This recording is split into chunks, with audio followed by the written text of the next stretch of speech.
স্টেজে উপস্থিত আছেন খতিবে বাঙ্গাল হজরত মৌলানা জুনায়দুল হাবিব দামাত বারাকাতুহু।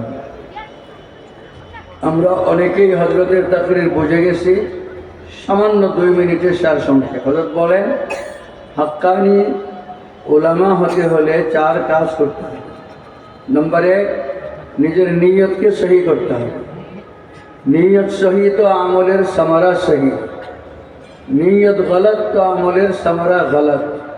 এটা আমরা সবাই জানি।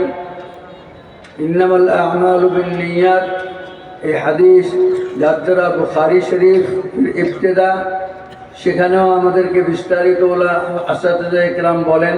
হযরত বলেন যে একমাত্র আল্লাহকে রাজি খুশি করার জন্য শিখা, একমাত্র আল্লাহকে রাজি খুশি করার জন্য নিজের জীবনের সব আমল করা। নম্বর 2 নম্বর হযরত বলেন আলেমে হাক্কানি ওই ব্যক্তি, এর পরিচয় হলো যা শিখেছে তা মানুষের কাছে পৌঁছানোর কাজ করা। ফালিয়ুবাল্লিগিশ শাহিদুল গায়বা, যে শুনেছে যে শোনে নাই তার কাছে, যে জানলো যে জানে নাই তার কাছে পৌঁছানোর কাজ করা, ইশাআতে ইলমের কাজ করা। 3 নম্বর বিষয়, তাহলে আমি আপনি হাক্কানি আলেম হতে পারব। 3 নম্বর বিষয় হলো যা ইলম শিখলাম সেই ইলমের দ্বারা হককে প্রতিষ্ঠিত করা, বাতিলকে প্রতিহত করা।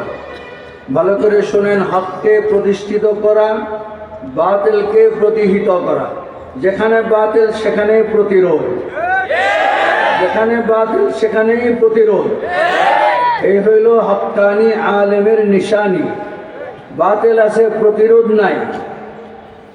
বাতিল ফেরকা আছে, এর ব্যাপারে কোনো আলাপ আলোচনা নাই। আমি আমার মাদ্রাসা নিয়ে বসে আছি, আমি আমার মসজিদ নিয়ে বসে আছি, বাতিল তরতর করে আগে বাড়তেছে, আমার মাথা ব্যথা নাই, তাহলে বুঝতে হবে যে আমি আলেমে হাক্কানি নই। আলেমে হাক্কানি হইলে তার মনের মধ্যে যে জ্বালা, এই জ্বালা দিয়া হককে প্রতিষ্ঠিত করার সংগ্রাম, বাতিলকে প্রতিহত করার সংগ্রামের তত্ত্বই হইতে হবে। 3 নম্বর। 4 নম্বর হইল যা শিখলাম তার উপরে আমল করা। ওই যে শিখলাম আমল করলাম না, এর চেয়ে বদবখত দুনিয়াতে কেউ নাই। কাজেই আমরা এই 4 বিষয়ে যদি সতর্ক থাকি, 4 বিষয় 4 গুণ যদি আমার মধ্যে আছে, একমাত্র রেজা এলাহির জন্য কাজ করা, যা শিখলাম জীবনের শেষ মুহূর্ত পর্যন্ত অন্যকে পৌঁছানোর কাজে নিজেকে ব্যস্ত রাখা। 3 নম্বর, হককে প্রতিষ্ঠিত করা, বাতিলকে প্রতিহত করার সংগ্রামে নিজেকে আত্মনিয়োজিত করা, নিজের শক্তি সামর্থ্য সর্বসেরা শক্তি ব্যয় করা।